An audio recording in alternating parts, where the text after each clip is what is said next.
बराह रास्त ले चले। इस वक्त Pakistan Sri Lanka trade and investment conference से वज़ीर आज़म इमरान खान खिताब कर रहे हैं। Good to see the cultural show and a really relaxed evening, and not to mention the amount of food that I consumed that I haven't had for a long time. Ladies and gentlemen, my motivation in politics was only one: poverty alleviation. I struggled for way back in almost 25 years ago. I entered politics because I felt that the best way to reduce poverty in our country would be to set up a welfare state. Before entering politics, I had built a cancer hospital in Pakistan. And the only reason to build the hospital was that poor people could not afford the very expensive cancer treatment. So therefore, the idea to have a cancer hospital where a poor person could go in and not worry about the expensive treatment.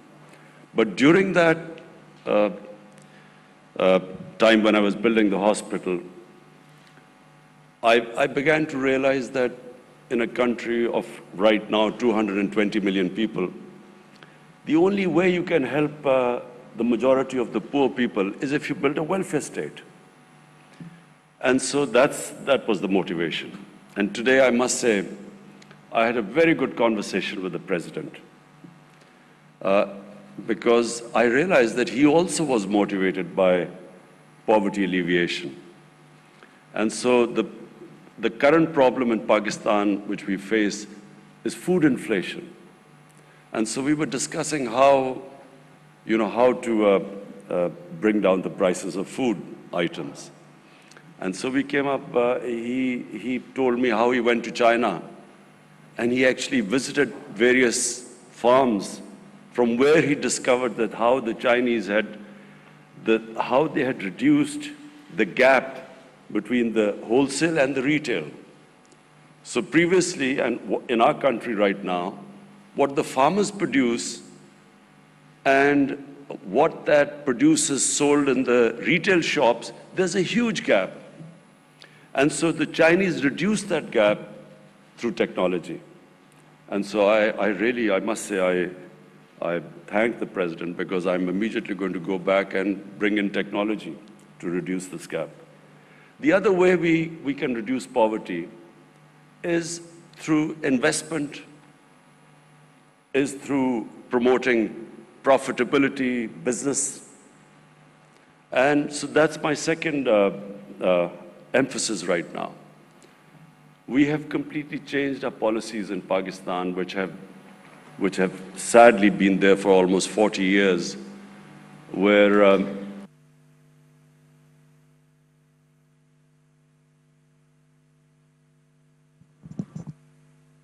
the whole government structure, the bureaucratic structure, evolved such that it was an impediment in the way of investment and the business community. So this whole mindset we have been trying to change in the last 2 years, and removing all the impediments, which translates into the expression ease of doing business. And we have really improved 28 spots. We've come down. Our ease of doing business has improved according to the World Bank. And so the whole idea is that we generate wealth, and from that wealth we can then spend on the bottom half of our population and lift them up from poverty, which is actually what China did.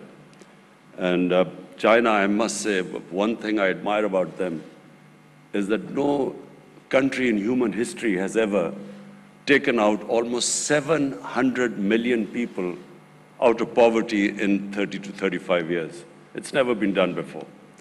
And so this is something which, your president and I had a long conversation. And of course, I've been emphasizing since we've come into power. So the reason behind backing our businesses, the business community and investment, is that if the final goal is to alleviate poverty. Create wealth, alleviate poverty. The third thing you need to create wealth in any country is stability, is political stability, is having good relationship with your neighbors. Because one thing which Sri Lanka and we have had in common is that whenever you have conflict or terrorism, as Sri Lanka and Pakistan suffered from, then the first thing that it affects is the business climate, is investment, and in your case, tourism.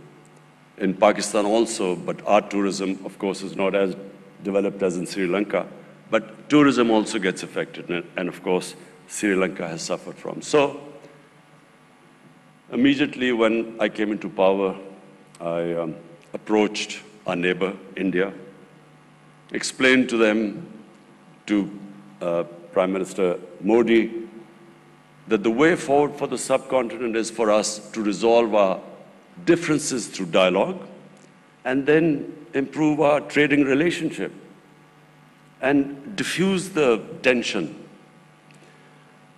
I didn't succeed, but I'm optimistic that eventually sense will prevail that the only way we in the subcontinent can get people out of poverty is have trading relationship, improve our trading relationship, live as civilized neighbors like the Europeans live. Germany and France have, God knows how many wars they've fought and how many millions have been killed fighting each other. But today, it's unthinkable for them to have a conflict because they're so interlinked together because of business. They're so interlinked, the trading ties are so strong, and especially after the European Union, that it's unthinkable that these countries could ever have another war. So similarly, my dream for the subcontinent is that we resolve our difference, and our difference is only one. It's the Kashmir issue. All we want is it to be resolved according to the United Nations Security Council resolution. And this can only be resolved through dialogue. What we've seen in the world in the last 20, 30 years, that when you have conflict between nations, it only breeds more conflicts. A nation goes into war to supposedly to solve one problem, they create 5 other problems after that. You have a war and the US goes into Iraq to finish off supposedly Al-Qaeda, but then you have ISIS in return. So conflicts are no way of solving problems. And I again give the example of China because President Xi specifically spoke to me. He said he also has problems with their neighbors. But all these problems are subservient to trade. Everything is subservient to investment and well-being and business. And so the same thing should apply in the subcontinent. We need to resolve our differences through dialogue, not through conflict. Because eventually, when you do not trade, when these huge, the subcontinent with almost 1.3 billion people, imagine the potential it has. It is one of the biggest markets. And the only thing, in my opinion, keeping it where it is right now, unfortunately, is that our inability to resolve our political differences through dialogue. I also feel that, and I want to believe that Pakistan can play its part in reducing the rising tensions between the United States and China. Some 50 years back, it was Pakistan which opened up China for the United States. It was Pakistan who organized the meeting between Henry Kissinger and the Chinese. So we hope that we can again play our part. We'd much rather be a country which, rather than becomes part of rivalries between countries, we actually become a country that brings other nations and humanity together. Back to Sri Lanka, we have a relationship that has huge potential for both the countries.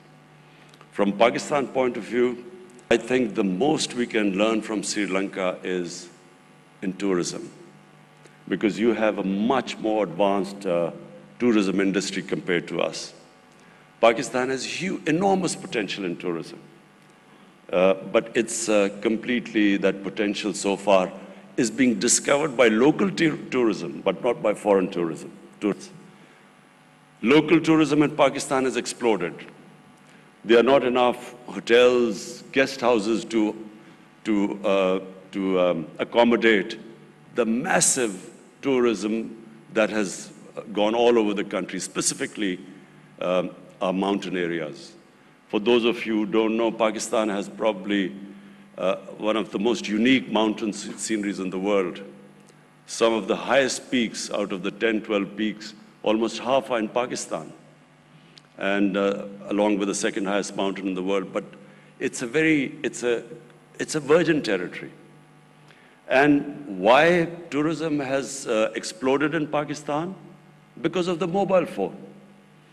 People go with a mobile phone, take pictures, put it on the Facebook, and that's how tourism has exploded locally. But I have been to a resort in Sri Lanka, and the way Sri Lankan tourism has, is on a different level to us. So therefore, I brought a tourism minister here, and we would like to have contacts with you in developing resorts in most of our, not just mountain areas. Pakistan also has probably the most undiscovered religious tourism. For people in Sri Lanka, what is of great interest is the Gandhara civilization, the Gandhara Buddhist civilization. North of Islamabad was the center of the Buddhist civilization. And we have discovered various new sites for Buddhist tourists to visit Pakistan. We had a group of South Korean monks coming in who now have shown great interest in a trail where we would make it for the Buddhist community to actually make a trail for them all over where they can visit various shrines. We just recently discovered a 40-feet sleeping Buddha in Pakistan, which is quite unique. So apart from mountain tourism and religious tourism, we have a coastline, which is where we can, of course, again learn from Sri Lanka, because you have quite advanced beach tourism. Finally, I would like to ask the business community in Sri Lanka to participate in our CPEC project. CPEC is an initiative of the BRI, the Chinese Belt and Road Initiative. And it opens the opportunity, as our Commerce Minister just mentioned earlier, that it opens the opportunity of Sri Lankan businesses right up to Central Asia. It gives you an opportunity of connecting from Gwadar, which is the port, right up to Uzbekistan and the Central Asian states. And this is the connectivity which Pakistan offers, along with, in CPEC, we have these special economic zones, which give incentives to businesses to set up industry there. So I invite the Sri Lankan businesses, investors, businessmen. You can come over to Pakistan, and we'll be hosting you. Meanwhile, we brought our Pakistan business community top businessmen here, who will be interacting with you and discussing various ways which would be of mutual benefit to both of us, both the countries.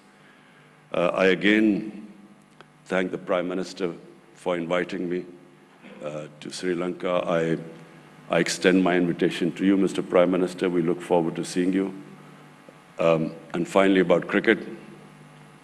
I saw the evolution of Sri Lankan cricket team from a non-test playing country into a country that actually won the World Cup in my hometown, Lahore. And I never thought I would see that happen. But the emergence of the Sri Lankan cricket team was actually, for us in the subcontinent, a source of great pride, because it meant that, you know, it was another team which could challenge the best. And yes, the answer about more interaction in sporting relationship, yes, because nothing improves the standard in countries more than when you have countries playing each other in various sports. Number one, cricket, because this is a passion in both the countries.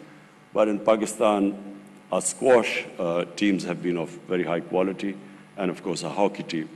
So we would start our interaction in these areas too. Later on, of course, I'm going to a sports event, so I'll talk more about it there later on.